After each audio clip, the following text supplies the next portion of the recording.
In the Back of the Book segment tonight, rejoining us now, counselor to the president, Kellyanne Conway. Now, Kellyanne, let's get straight to President Trump's high-stakes meeting with German Chancellor Angela Merkel set for Tuesday. Yes. What's that all about? We're very excited to welcome her to the White House. These are two leaders who will get to know each other, forge, I think, a very positive relationship, perhaps talk about NATO, perhaps talk about TTIP. What they can do together as two nations that have many common interests around the globe. Are they going to talk about immigration, perhaps? They may.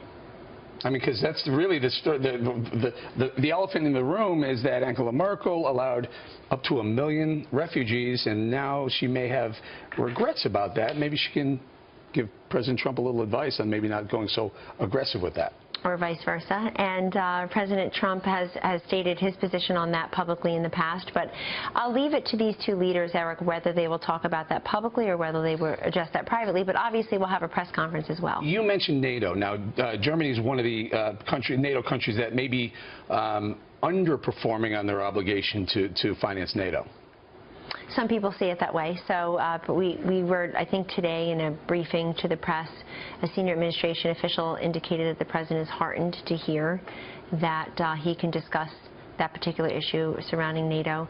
And anyway, we're very excited that she's coming, and we're very excited this is probably the 5th or so visit from a foreign leader since he's been president. Obviously, he's spoken to dozens of others, but these bilateral visits are very important. And he's talked about trade deals. He's talked about how important it is to have bilateral trade deals. You know, he took this country out of TPP to the pleasure of many American workers who felt like it was a bad deal for them, but he's made very clear that he entertains the ability to do fair trade deals. Okay, so it's Friday.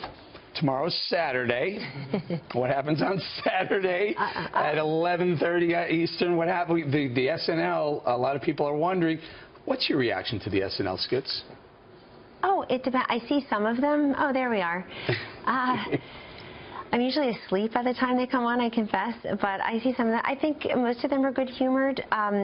Most of them, what is my reaction about me? I thought that the Kellyanne Conway's Day Off was truly funny and spectacular in its accuracy in terms of how I try to, how every woman out there who's got kids in a busy life tries to squeeze in every moment at the grocery store with the kids in the backyard, doing a little exercise with friends, etc. But anyway, we don't really, we know what we're doing in the White House. We know the difference between fact and fiction. But I think the ones that are good-humored and good-natured are great. I think the ones that are a little bit more dark and spooky or inaccurate. Does the president see him? Does he get a kick out of him? Well, he has stated what he thinks of them this year. I'm really happy that someone who's 15 years younger than me is playing me. That makes me very happy, frankly. I'm not getting any younger, so thank you, Kate McKinnon. Perhaps we'll meet at some point. And how's Spicer like spicy? Is he all right with it? Well, listen, if you work in this White House, you are of good humor and good nature and very focused and very serious when you need to be. But Sean Spicer, you know, he's a guy who's very comfortable with himself and what the job he's doing as press secretary, as we all are. But we all know how to laugh. We all know how to take a joke. All right, Kellyanne, we're going to leave it right there and say thank you very much for joining us for two big segments tonight.